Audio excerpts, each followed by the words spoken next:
Morning everyone. I'm from WWF Samantha.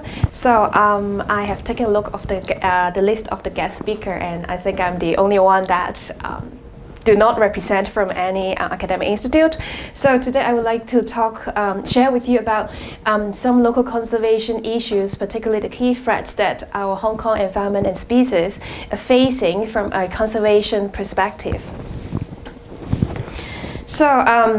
As far as you know that Hong Kong, for our biodiversity, actually is quite rich when we compare to the nearby cities. For example, in the eastern part of the Hong Kong waters, because we have some rocky substratum, so we could find quite a number of coral species. For example, we have 84 hard coral species in Hong Kong, and when we compare to Taiwan and other area, actually the number of species, the richness is not that bad. And in the western side, because we are close to the Pearl River estuary, with some fresh water keep flushing down, so that we have more estuarine environment. And in there, apart from we could find a lot of mud flats area. We could also find one of the quite iconic species, which is the Chinese white dolphins, inhabited in the western waters of Hong Kong. So. As a Hong Kong citizen, actually, I'm quite proud that we, in such a city, which we still have a lot of development going on, but we still could find different type of marine species.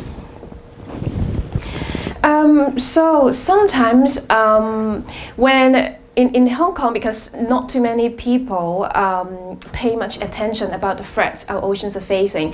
The people nowadays they live in Hong Kong mainly care about development or the life quality.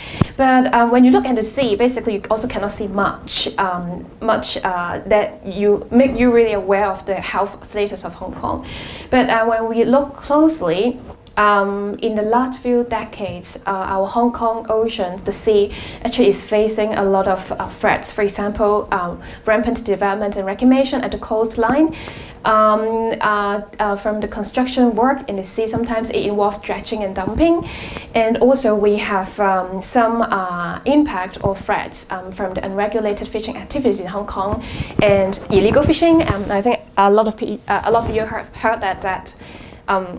Some fishermen also told me that because they think Hong Kong has more fish resources, so sometimes they would just come to Hong Kong borders and try to do some illegal fishing, particularly trawling and also gill netting. Water pollution, because we're also close to the PRE area, and sometimes we got impacted from these coastal activities related, just like what Crystal just mentioned, that when you go hiking, but not, or when you go to the seaside, but again not at the gazetted beach, because they are all cleaned by the government. If you go hiking, basically you can find a lot of litter, like polystyrene fragments, different plastic bottles piling up on the seashore area, and also some human disturbance from recreational activity. Sometimes you go out. Now Hong Kong people, they like to go to the seaside, go to the countryside, but you can find that it also causes some impact, which I'm going to talk more later, and also invasive species, for example, from activities from mercy release. So I would like to focus to talk more about certain threats that Hong Kong is facing. The first one is, of course, the coastal development. So if you look at this map, Hong Kong in the last few decades, actually a lot of sea area has been reclaimed. So a total of 7,000 hectares of sea area was reclaimed. And then you could also take a look of different colors. For example, you could find a lot of reclamation already happened in our Victoria Harbour area. And of course, the Hong Kong government, they have just launched the land supply this consultation, and they target to, because they talk about, oh, we do not have enough land, we need to increase land supply for the houses and for different usage. So the government, they would like to plan to consult the public to reclaim another 1,500 hectares of sea area. And unfortunately, and again, we have about 190 km of the natural coastlines has already been reclaimed for reclamation. I know you guys all love ocean, and you know that the natural shoreline habitat is so important for a lot of species to live, to thrive, and also sometimes it's also be important nursery area for a lot of fish species. So because of this kind of reclamation and development, the population of a lot of Hong Kong marine species show declines. One of quite key significant decline is for the Chinese white dolphin, which I'm going to share more later. And we have a lot of habitat got deteriorated, but unfortunately, the government they think development is very important, and they usually adopt the develop first, conserve later approach. What does it mean is the government, they reclaim the land first, and then they say, oh, I will give you back a protected area as a compensation. But does it work? So let's use Chinese white dolphin as an example. I think about 15 years ago, when I started to get involved in this kind of ocean conservation work, I always needed to go and have a look to do dolphin watching survey activities. At that time, I would say 9 out of 10 times I could always spot dolphins in the sea, and every time I could spot at least 20 to 30 dolphins in just 1 hour, and which made me really happy. And now, when I went out to the sea, sometimes with the guests, and I always feel very stressed because we do not have many dolphins left. And I would say now the successful spotting rate of the dolphin is 2 out of 10 times. And every time when I stay in the sea for 3 hours, maybe if I'm lucky, I could only spot 2 dolphins. So I could really experience these changes. And why? Because of this is, so first I need to show you some data. You can see that So you can see that for the dolphin, I used the data from the AFCD. You can see from 2011, we still found a lot of dolphins in the northern side of Hong Kong near the airport. But starting from 2013, there was a really big decline, started to have decline of the dolphin development in Hong Kong. And anyone remember what happened in 2013? Yeah, so that was the commencement of the construction of Hong Kong Macau Bridge at that year, and that year was the peak year for the construction work. So at that time there were some reclamation work and also a lot of work barge using that water area. So starting from 2013, you could see that the dolphins start to abandon the northern part of Lantau waters, and then they start to move southward and utilize the water more often in the tidal area. So at that time, when the government do some environmental impact assessment of this bridge project, they said, oh, this project, the impact could be regulated, no worries.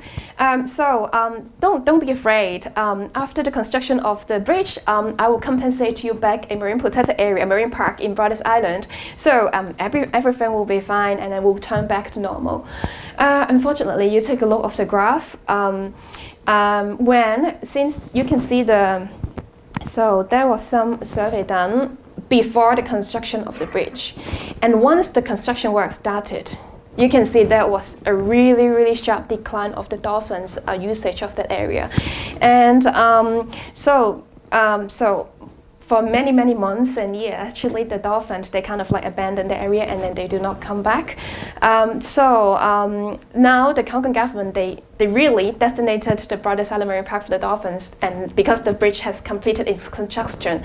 But according to recent surveys, in last year, only 2 dolphins were sighted in that Brothers Islands area, when compared to about 10 years ago. Usually you could easily spot 20 dolphins in the area. So it really means that this develop first, conserve later approach, it doesn't work. So in the future, the Hong Kong government is still want to reclaim more land and reclaim more sea area for the land. So what could we do here? Okay, so for the next threats, I think everyone quite aware about this, is the unregulated fishing operation in Hong Kong. Hong Kong was really famous for fishing industry many years ago, and you could see the Hong Kong Tourism Board. They also used the fishing vessels as one of the symbols in their logo. About 1950-60, the fishing industry in Hong Kong was very how do you say? Was very not developed. It was very popular, and at that time there was a lot of fishing boats. But you could see that these were more artisanal fishing boats, quite old, and then you need a lot of human power to pull the nets, something like that. But after the Second World War, it started to come to be more modernized. So a lot of vessels, they were built bigger with bigger horsepower, and then they could go much further away. And also because a lot of machine was built on the boat, so you don't need a lot of deckhands on the boat, and then you could just use the machine to drag the net and the cages. So since then, some issues related to overfishing has started to develop. So this shows you some illustration about how rich our marine resources we had about 50, 60, 80 years ago. At that time, you could see sharks, you could see many big fishes and groupers. And I still remember because I did a lot of research in Tung Ping Chau, and those villagers, they told me that about 40, 50 years ago, because it is so close to the boundary of China's side, a lot of people, they wanted to migrate to the Hong Kong illegally, so they usually like to swim to Tung Ping Chau, the Hong Kong side. But usually you could always found half of their body lying on the beach because there were so many sharks, and then when they were swimming towards the Hong Kong, already got bitten. So yeah, a lot of old people, elderly people, they could tell you a lot of story about they could find so many big fish in Hong Kong, so many sharks. But because of these unregulated fishing activities, nowadays we only have these kind of fishing resources in Hong Kong, which from the big fishes down to these kind of small fishes with small and fast-growing fish species. So what happened to our Hong Kong local fisheries management? What is the issue? First is in Hong Kong, we do not have enough fisheries data. For example, they are outdated, and I could tell you for the most comprehensive fisheries data we collected dated back to 1998. That was conducted by a Hong Kong environmental consultants called ERM. At that time, the Hong Kong government, they paid them a lot of money to do a snapshot fishery surveys in entire Hong Kong waters. Since then, no more this kind of in situ fisheries survey has been done. So sometimes when we look at the fisheries data, we always refer back to that report, which was conducted and released in 1998. So it is rather ironic. And so what does the Hong Kong government do? So they do not, sometimes they will do some scattered fisheries, in situ fisheries surveys in different areas, but there is no comprehensive one. And the government has been doing some survey called port survey data, but it's mainly through interview. So they will go to different port area in Hong Kong and try to survey fishermen to collect the data. For example, what fishing gear you use, how much you catch every year. But sometimes that could also be related to over-reporting, because some fishermen think, okay, one day this area may receive some development, so sometimes they may over-report. So in order to, in the future, they have a chance to receive bigger compensation. So this kind of survey data is also not totally 100% reliable. In Hong Kong, the government, we also have not really identified what fish species we would like to conserve, what are the commercially important species, and then we have not done any stock assessment on these species, and we also have no information about key target species in Hong Kong. And in Hong Kong, we also do not have logbook system, so if your fishing boat is registered under the government scheme, you have a boat, basically you can go anywhere, anytime, and you can catch as much fish as you like, and you don't need to report it. So this is also one of the loopholes that it is quite difficult for us to move towards sustainable fisheries in Hong Kong. And quite scary is in Hong Kong we have so many environmental developments. Whenever they do environmental impact assessment, they always use the data collected from 1998 and then just for the impact assessment. So most of the time, whatever there is a reclamation or anything, they will say the impact to fishery resources or to fisheries is low. So. But luckily, around end of 2012 in Hong Kong, our government, they took a very bold step, which is to ban all sorts of trawling activities in Hong Kong and remove about 80% of the engine power in Hong Kong.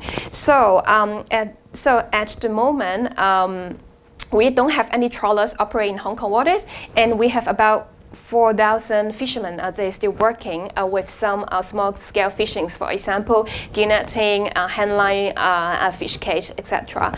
During that time, the government they also come with another proposal, which they would like to designate Port Shelter, Long Harbour, and Toll Road Harbour as the fisheries protection area. The thing about this now is 2018. They had that idea in 2012.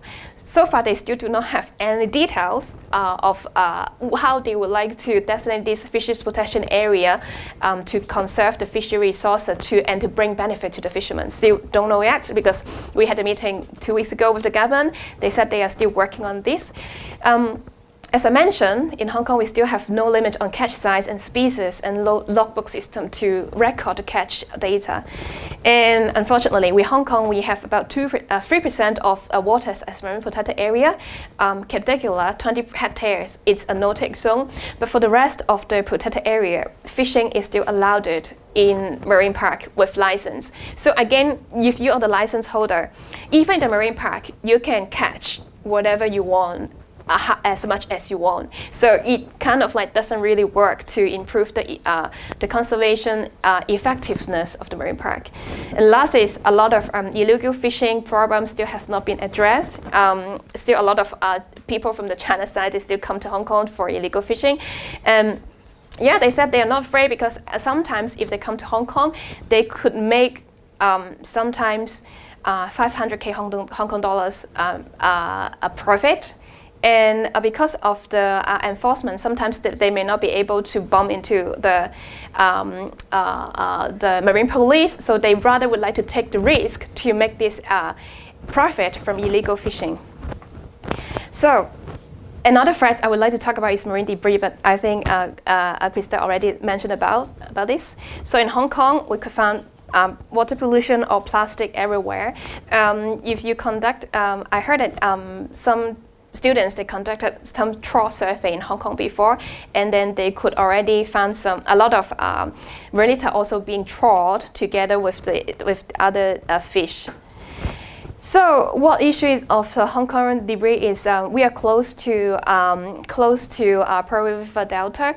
And again, as mentioned by Christelle, this is one of the river also contribute quite a lot of marine debris into the sea.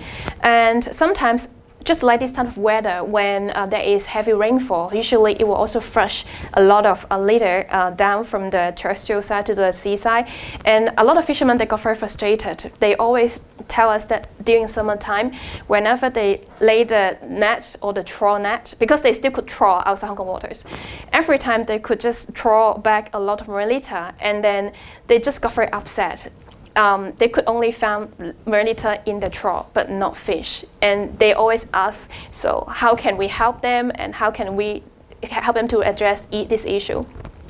In Hong Kong, producer responsibility scheme also is not in place yet, and I heard that the government, they are working on such study, but so far we are still awaiting for the result. And about last year, the government, they talked a lot about the way it's charging but somehow this year has gone a bit quiet. And so for us, what we need to do is we need to do different strategies. For example, downstream and upstream strategies. Downstream will be more cleanup, awareness raising, but more important is upstream, which is we would like to tackle the point source of marine and also to do reduction together with the corporate. So last quickly would be recreational activity. So I think this in Hong Kong we enjoy our sea resources, and we would like to just go and make the good use of them. But you can see in Hong Kong, because we have Chinese white dolphin, the dolphin watching business was quite popular in Taiwan area. Sometimes the operator they really wanted to see dolphins, and they may not aware that if they get too close to dolphins, it will cause some impact to them. So the regulations with dolphin watching business in Hong Kong actually is not in place yet. And second is recreational fishing. I remember a study talked about 10 years ago. It already said that in Hong Kong there were about 400 to 800,000 people that they may involve in recreational fishing. I mean, it also includes the people who just go to the pier and then just do that kind of hang line or the squid jigging.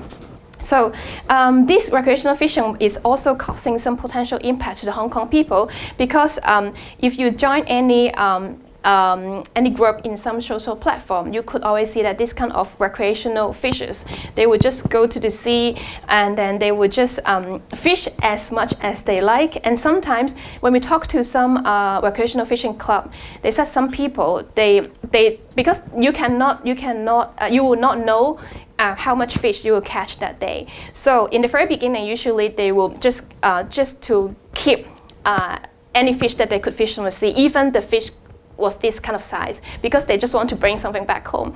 But at the end of the day, and they will just try to sort out the bigger fish and they throw the small fish back into the sea. But already those fish are died.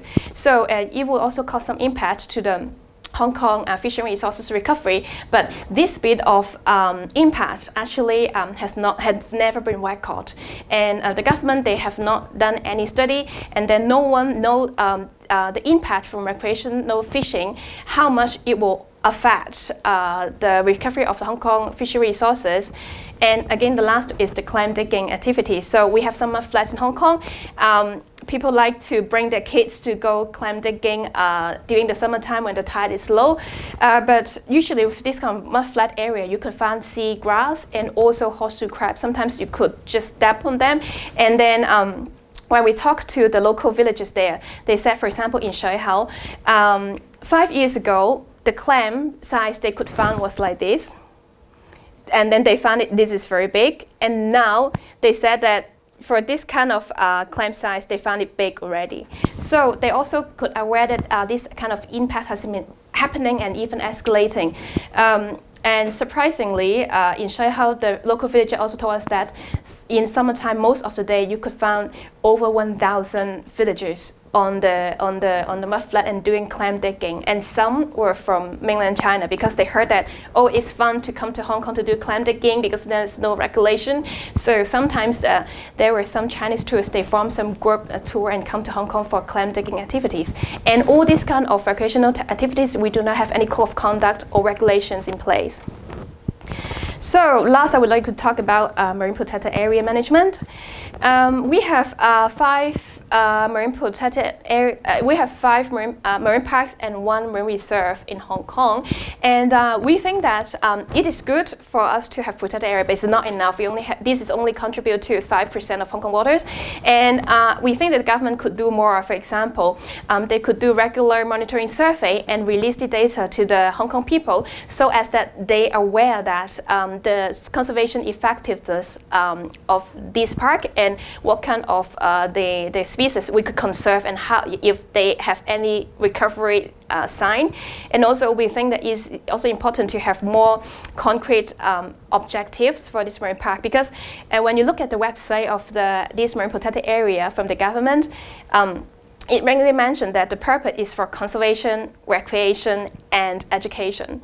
So you cannot really find that there is any specific objectives that the government would like to chase after. And also, we think there's also just minimal stakeholder involvement. A lot of fishermen, they got upset because they think you designate some protected area in their water and they want to get involved more rather than just being consulted, oh, this is a marine park, and then you just stay out of it. So I would, apart from, after introducing you the threats and some loopholes, I would like to introduce just a few slides to introduce what kind of work we've been doing based on these threats. So the first one is when we talk about the dolphin watching activity may pose the threats to the dolphins. So 2 years ago, we went to Tai O and talked to the Walla Walla operator, the speedboat operator there, and then we provide them some free eco-tour guide service. On the other hand, they need to follow our code of conduct. For example, if they see the dolphin, they need to slow down the speed, and they cannot stay too close with the dolphin, etc. So it was really great. In the very beginning of the project, their compliance rate was only 15%.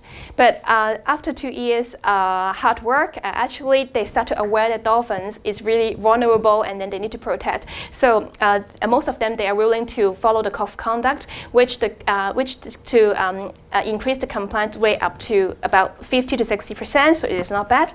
And we also, on the other hand, we're also aware that apart from reclamation, the busy marine traffic will also generate a lot of underwater noise, which will affect the echolocation capability of the dolphins. So we deployed some hydrophone, some underwater sound recorder in the South Lantau waters, and then we just try to understand the habitat usage of the dolphins and also record the sound of the marine traffic and try to look for some potential mitigation measures. For example, can we have the high-speed vessel reroute or to lower the speed so that to pose less impact to the dolphins? So I just quickly take this opportunity, for example, to play you some sound clip we collect, for example, from the dolphins and from the high-speed vessel. So first is dolphins. So have anyone heard of dolphin sound before? So you know that's composed of two signals, which is whistles and clicks. So first one. So this is whistle. So this clicks.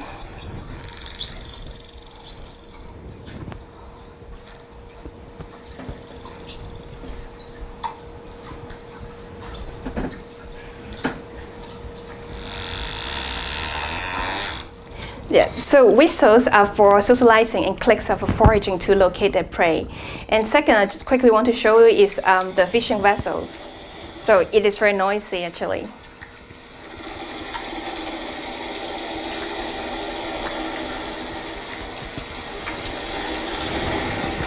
So we found a lot of different sounds in the water. So when it combined together, basically it makes the underwater sound environment very noisy, and it will create some masking effect to the dolphins, which will pose some disturbance for their echolocation.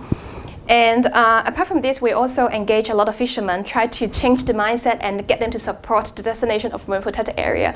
So before we had very poor relationship with the fishermen, they shouted at us, they got very angry with us. But after a few years hard work, we turned enemy into our friends. One very mind-changing activity was 3 years ago. Actually, Yvonne was with us at that time. So we brought a group of the fishermen leader to Palawan in Philippines, and then to let them to have a look how the marine protected area and how successful it could be. For example, to change the mindset. For example, we introduced them, and in that area, actually, the local people, fishermen, can work together with the government to develop ecotourism to earn some money instead of just keep going fishing. But they can make more profit from running diving or sightseeing tours. And we also work together with a group of experts over the last 3 years, try to identify the Hong Kong sensitive marine hotspots. And 2 weeks ago, we just released this booklet, which is about 7 conservation priority sites for Hong Kong, because we would like to ask for, now the marine protected area is only contribute to 5%, and we wanted by 2020 we wanted to have 10%. So we identified different sites in Hong Kong, for example, West Lantau, Sham Wan, and Sharp Island, and Nine Pins, etc. So that we want that these areas should be designated as protected area and to avoid development in the future. And for marine litter, we also have a number of programs. For example, for Green Marinas program, we engaged the yacht club members, divers, to ask them to not to use disposable plastic products on the boat, and also they need to recycle all their litter. And for marine litter detective, we deploy some GPS tracker wrapped by wax, and we put them down into the river. And actually, we found some of the devices, they went down into the sea. And for some of the devices, it even showed that in 1 month's time, they could already travel to the northern part of Taiwan, and some they went to China. So it's good for us to understand more about how the litter enter into the ocean from rivers. And another one is solution to polystyrene. In the marine litter, one of the key litter is the fragment of the polystyrene, because these kind of fish boxes was from polystyrene, and then they could break down easily. So we are doing a series of tests to look for alternatives to replace this kind of fish polystyrene box, but it still can keep high insulation of the temperature, and it will be favored by the fishermen. So we are working very hard on this, and soon we'll release the result. And last is ghost net is also one of the key threats to the underwater species like crabs, fish. So we invite divers, particularly from the Coral Reef Check program, to clean up the ghost nets in the sea. Last, we just got funding from the EPD, from the ECF funding. So in this summer, we will start to do some clam digging code of conduct activity and eco tour, so as to educate the people what you shall do and what you shall not do when you do clam digging. For example, if the size, we will educate them what species you could find, but on the other hand, if the size is too small, then you need to release it. So the last slide is we are having this Sea for Future Ocean exhibition. Actually, it's taking place in the shopping mall in Taikoo Plaza, and its more purpose is to educate what top five marine species, the threats they're facing, and why the number has been declining, and the need for more marine protected area in Hong Kong. We really hope that by 2030 we will have 30% of marine protected area in Hong Kong, and just feel free to come and join us anytime in Taikoo Plaza, because you could enjoy VR experience. For example, we took some underwater footage. So when you wear the VR machine, and then you will feel how Hong Kong underwaters look like. And also we have some AR device for you to play with your phone, so that the species will just pop 3D image will pop up to educate you more. So thanks a lot. Very long. Sam's obviously got coffee on her mind. So some quick questions, ladies and gentlemen, please. So when you were building the bridge regarding the dolphins and so the government had the develop first, conserve later. When they were building the bridge, did they establish then those 2 marine parks that were on your map? But you feel that was just too late? In other words, what did they do then to offset the bridge? So when during the environmental impact assessment process, they already know the footprint of the bridge, the artificial island, and but then they also designate to draw a certain area, the Brothers Island Marine Park area next to the bridge, and saying that, we will designate this protected area once the bridge construction, the construction of this bridge completed. But for us, Green Group, we're already saying that this would not work, because it would the habitat will be deteriorated, and then you need to designate the area as a refugee zone for the species rather than you destroy everything and saying that, okay, I expect that you will come back. So at that time we got some debate, but anyways, the environmental assessment got approved. And so that this is also the first case study that we could, this could prove that if you develop first and conserve and give you back a protected area later, it doesn't work because the dolphin number has not gone back yet. And more to say is now we have the Hong Kong-Jamaica Bridge, but another thing coming up is the construction of the third one-way, which the size is four times bigger than the Hong Kong-Jamaica Bridge artificial island, and many more years longer. So it takes 8 years. So you can imagine that Hong Kong, for our dolphins, about 10 years ago, we had close to 200 individuals. In last 10 years, there was 70% decline of these dolphin numbers in Hong Kong. We only have around 40-something individuals in Hong Kong at the moment. So could they bear with this kind of impact also from the construction of third one-way? And not to mention that for the dolphin we found in Hong Kong, the sighting of the calves hits the record low last year. They could only found one. So if we can only find a lot of adults but not the calves, the babies, the new generation, and it would also cause some issue to the population for the dolphins. And according to OPCF, when they found the stranded dolphins, most of them, they were calves. Either they could not grow up because of certain impacts, or they just got hit by the boat. So the situation of the dolphin, transfer dolphin in Hong Kong actually is quite worrying. One last question. Hi, thank you so much for your presentation. So you talked about the fishermen fishing up a lot of plastic. Do you know what happens to this plastic? And this might be naive, but does there exist a system to compensate them for the plastic they bring up?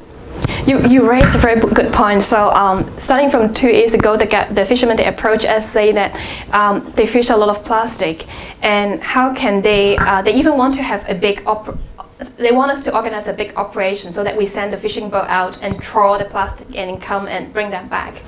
So when I shared this proposal to the government, they say no, because they say I also do not know where to put the plastic, because anyways they need to put them into the landfill, and our landfill is about to be full. So it is, the fishermen feel a little bit upset because they wanted to help, but on the other hand, that was just way too much marine litter being thrown from the sea, and then they don't know where to put them. So eventually, they just dump them back into the sea with no other option. Yeah, so I think you raised a very good point. Is we could also think further about the fishermen. They are so willing to help. They said, even you don't need to pay me for the fuel cost. I'm willing to just go out and throw the litter. But where could we put this litter to? So this is one point that we still have not solved it yet. But at least problem is here. But we need to find some way to deal with it. Maybe in the future, incinerator could be an option to treat with this kind of litter in the sea. So ladies and gentlemen, I'm going to call a stop to that now, because obviously we have a coffee break. We'll come back here at 10:45, and I'd like to thank both the speakers